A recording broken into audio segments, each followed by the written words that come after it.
Hi, welcome to our channel. Okay, మనం in the part of our revision and review మనం ర్యాండమ్గా వెళ్ళే బదులు మనం ఒక సీక్వెన్స్ ప్రకారం వెళ్తే బెటర్ అనేసి మనం ప్రీవియస్గా డిస్కస్ చేసిన సిలబస్ని ఆ ఫార్మాట్ని కన్సిడర్ చేసుకుని ఆ సిరీస్ ప్రకారం చేద్దామని ప్లాన్ చేశాను. ఓకే, సో అందులో మనకు ఫస్ట్ టాపిక్ వచ్చేసి basic electronics.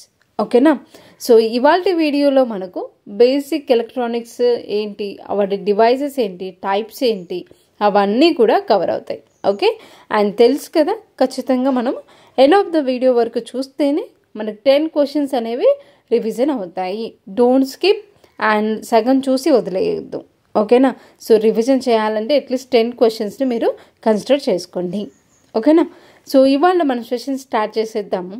Hour first question వచ్చేసి what is diode and its primary function. Okay, so general పర్పస్లో చెప్పాలి అని అంటే diode act as a one switch. So switch operation ఎలాగైతే ఉంటుందో డయోడ్ ఆపరేషన్ కూడా అలాగే ఉంటుంది. బట్ మనం ఎలక్ట్రానిక్స్లో ఎలా ఎక్స్ప్లెయిన్ చేస్తాము అని అంటే diode is a one of the semi conductor device.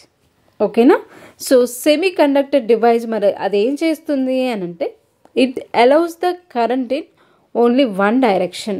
Okay, so ఎందుకు వన్ డైరెక్షన్ అని అంత ప్రెస్ చేసి చెప్తున్నాను అని అంటే we have another device also which is allows to flow the current in 2 directions.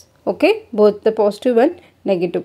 ఓకేనా, సో అది మనం ఎలక్ట్రానిక్స్ లాంగ్వేజ్లో చెప్పాలి అంటే forward bias and reverse bias.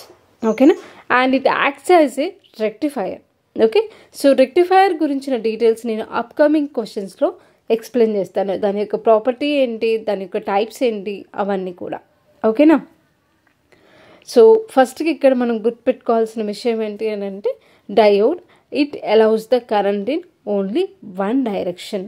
Okay, so ఖచ్చితంగా ఈ పాయింట్ అనేది చాలా ఇంపార్టెంట్. ఓన్లీ ఈ పాయింట్ మాత్రమే it makes the difference between the another devices and this one. Okay, and our question వచ్చేసి next question what is rectifier and వాటి యొక్క types ఏంటి. ఓకే, సో రెక్టిఫైయర్ అనేది it converts the AC to DC, means AC current alternating కరెంట్ని మనం డీసీగా convert చేస్తుంది. Okay, so ఇక్కడ మనకు బేస్డ్ ఆన్ ద ఆపరేషన్ వాటి యొక్క ఫేజ్ షిఫ్ట్ని బట్టి it haves the 3 different types. They are half wave rectifier and full wave rectifier and bridge rectifier. Okay, so rectifier అంటే మెయిన్గా మనకు గుర్తుండాల్సిన ప్రాపర్టీ ఏంటి అంటే it converts AC current to DC current.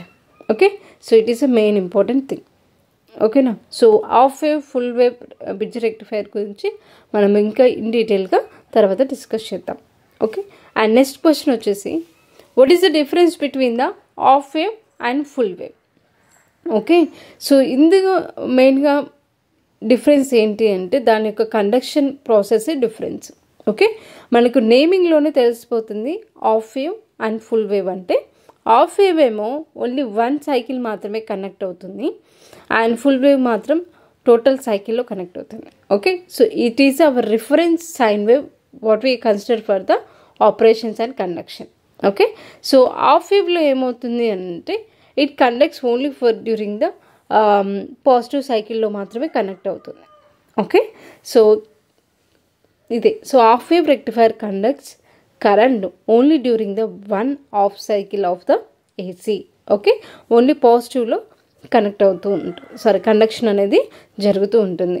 అదే ఫుల్ వేవ్ రెక్టిఫైర్ ఏమవుతుంది అని అంటే బోత్ పాజిటివ్ అండ్ నెగిటివ్ సైకిల్స్లో వర్క్ అవుతుంది, కండక్షన్ అనేది హ్యాపెన్స్ అవుతుంది. సో అందుకనే ఎక్కడైతే మోర్ ఎఫిషియన్సీ అవసరమో మనం అక్కడ ఫుల్ వేవ్ రెక్టిఫైర్ని యూజ్ చేస్తాం. ఓకేనా, సో నెక్స్ట్ క్వశ్చన్ వచ్చేసి what is the role of capacitor in a rectifier circuit. ఓకేనా, సో ఇక్కడ కెపాసిటర్ మనము మిషన్స్లో అయితే ఏం చేస్తుంది, it creates the phase shift and rotating magnetic field అనేది క్రియేట్ అవ్వడానికి హెల్ప్ అవుతుంది. అండ్ ఇక్కడ ఏం చేస్తుంది మరి రెక్టిఫైర్లో అని అంటే మనకు మామూలుగా this is our basic sine wave. Okay, without any distractions. Okay, so మరి కెపాసిటర్ ఏం చేస్తుంది అని అంటే మీరు కొన్ని వేవ్ ఫార్మ్స్ చూసినట్లయితే there is a distractions in a wave. Okay, దాన్నే మనం రిపిల్స్ అని అంటాం. ఓకే, సో కెపాసిటర్ని మనం రెక్టిఫైయర్లో యూజ్ చేయడం వల్ల ఆ రిపిల్స్ అన్నిటిని, ఆ డిస్ట్రాక్షన్స్ అన్నిటిని ఎలిమినేట్ చేసి స్మూత్ అవుట్పుట్ అనేది రావడానికి హెల్ప్ అవుతుంది. Okay, so remember the word of ripples అంటే డిస్ట్రాక్షన్స్. ఓకే, నెక్స్ట్ క్వశ్చన్ వచ్చేసి వాట్ ఈజ్ యాంప్లిఫైయర్ అండ్ దాని యొక్క ప్రాపర్టీ అని చెప్పొచ్చు. ఓకే, మరి ఏంటి అని అంటే, సో సింపుల్గా జనరల్ వర్డ్స్లో చెప్పాలి అని అంటే, యాంప్లిఫైయర్ అనేది ఒక సిగ్నల్ యొక్క స్ట్రెంగ్త్ని ఇంక్రీజ్ చేస్తుంది. ఓకే, సో మరి అదే మనం ఎలక్ట్రానిక్స్ లాంగ్వేజ్లో ఎలా చెప్తాము అని అంటే, amplifier is an electronic circuit that increases the amplitude of the signal. అది ఏ సిగ్నల్ అయినా కానివ్వండి, దాని యొక్క యాంప్లిట్యూడ్ని ఇంక్రీజ్ చేస్తుంది. ఓకే, సో దాన్నే స్ట్రెంథింగ్ చేస్తుంది అని చెప్పొచ్చు. Okay, so amplitude of the సిగ్నల్ని ఇంక్రీజ్ చేస్తుంది. So this is the main point we need to pick about the amplifier.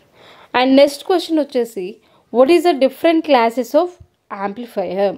Okay, so based on the వాటి యొక్క వర్కింగ్ బట్టి, ఆపరేషన్ బట్టి, we have the 4 different types of the classes in a amplifier. Okay, first one వచ్చేసి class A, high fidelity and low efficiency. Okay, and class B, moderate efficiency.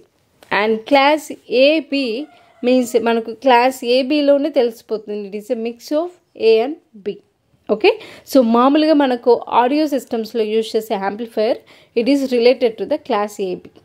ఓకేనా, and class C వచ్చేసి it is high efficiency and low fidelity. ఓకేనా, so these are the 4 different types of amplifiers we have in a electronics subject. Okay, next one వచ్చేసి what is the transistor. Okay, it is a మనకు నార్మల్గా చెప్పాలంటే it is extension of the diode అని చెప్పొచ్చు. డయోడ్లో ఏంటి default మనకంటే current అనేది only 1 డైరెక్షన్లో ఫ్లో అవుతుంది. Okay, and also it is as a one more difference, it is as 3 terminal semiconductor device. Okay, so ఇక్కడ మనకు 3 టెర్మినల్స్ ఉంటే వాటిని మనం ఎమిటర్, బేస్, కలెక్టర్ అంటాం. ఓకే, సో మెయిన్గా మనం దీన్ని దేనికి యూజ్ చేస్తాము అంటే స్విచ్చింగ్ అండ్ యాంప్లిఫికేషన్ కోసం యూజ్ చేస్తాం. ఓకే, అండ్ నెక్స్ట్ క్వశ్చన్ వచ్చేసి what are the main 2 types of the transistors. Okay, we have 2 different types, those are BJT and FET. Okay, so BJT abbreviation కూడా కొన్నిసార్లు అడగొచ్చు. So please remember that bipolar junction transistor. Okay, FET means field effect transistor. Okay, based on their properties and working మనకి ఇంకా ఫర్దర్గా BJT and ఫెట్లో కూడా different types ఉంటాయి. ఓకేనా, వాటిని మనం నెక్స్ట్ వీడియోలో డిస్కస్ చేద్దాం. ఓకే, నెక్స్ట్ వచ్చేసి what are the different reasons of operations in BJT అని అడుగుతున్నాను. మెయిన్గా మనకు 3 డిఫరెంట్ టైప్స్ ఆఫ్ రీజన్స్ అనేవి బీజేటీలో ఉంటాయి. అందులో ఫస్ట్ వన్ వచ్చేసి యాక్టివ్ రీజన్. ఓకేనా, సో యాక్టివ్ రీజన్లో మనకు దేనికోసం యూజ్ చేస్తారు, యాక్టివ్ రీజన్ని ఎందుకు కన్సిడర్ చేస్తారు ఆ ఆపరేషన్ అంటే యాంప్లిఫికేషన్ కోసం యూజ్ చేస్తారు. And next cut off reason, ఇక్కడ మనకు ట్రాన్సిస్టర్ అనేది ఫుల్గా ఆఫ్లో ఉంటుంది. అండ్ సాచురేషన్ రీజన్ మనకు ఇది ఫుల్గా ఆన్లో ఉంటుంది. ఇక్కడ మనం ఇంకొక క్వశ్చన్ కూడా గుర్తుపెట్టుకోవచ్చు, యాంప్లిఫికేషన్ ఏ రీజన్ యూజ్ చేస్తారు అంటే యాక్టివ్ రీజన్. ఓకే, సో సాచురేషన్లో ట్రాన్సిస్టర్ ఎలా ఉంటుంది అంటే ఫుల్గా ఆన్లో, అండ్ కట్ ఆఫ్ రీజన్ ఎలా ఉంటుందంటే ఫుల్గా ఆఫ్లో. ఇలా మనము క్వశ్చన్స్ని రిలేట్ చేసుకొని చదువుకోవచ్చు. అండ్ నెక్స్ట్ క్వశ్చన్ వచ్చేసి what is the function of LED. Okay, మనకి ఎల్ఈడి అబ్రివేషన్ ఏంటి, light emitting diode. Okay, so ఇప్పుడు ఎప్పుడు లైట్ని ఎమిట్ చేస్తుంది అని అంటే ఎప్పుడైతే ఫార్వర్డ్ బయాస్డ్ అవుతుందో అప్పుడు మాత్రమే లైట్ని ఎమిట్ చేస్తుంది. మనం రెగ్యులర్గా లైటింగ్ ఎల్ఈడీస్లో డిస్ప్లేస్లో యూజ్ చేసేదే ఎల్ఈడి. ఓకే, రిమెంబర్ ఫార్వర్డ్ బయాస్లో ఉన్నప్పుడు మాత్రమే ఎల్ఈడి అనేది లైట్ని ఎమిట్ చేస్తుంది. దీస్ ఆర్ ద అప్లికేషన్స్ అని చెప్పొచ్చు. ఓకే, సో ఫర్దర్గా నాకు మీ యొక్క సజెషన్ కావాలి, లెంత్ ఆఫ్ ద క్వశ్చన్స్ని ఏమైనా ఇంక్రీజ్ చేయాలా లేకపోతే డ్యూరేషన్ని రెడ్యూస్ చేయాలా అది కూడా చెప్పండి. ఎందుకనంటే మనం ఇంత కష్టపడి చేశాక మీరు ఫుల్ లెంత్ చూడకపోతే దెర్ ఈజ్ నో యూస్ కదా. So please let me know. Okay, thank you for watching. Please keep on your revision track. Okay now, so please let me know if you have any doubts and any concerns. Okay, thank you.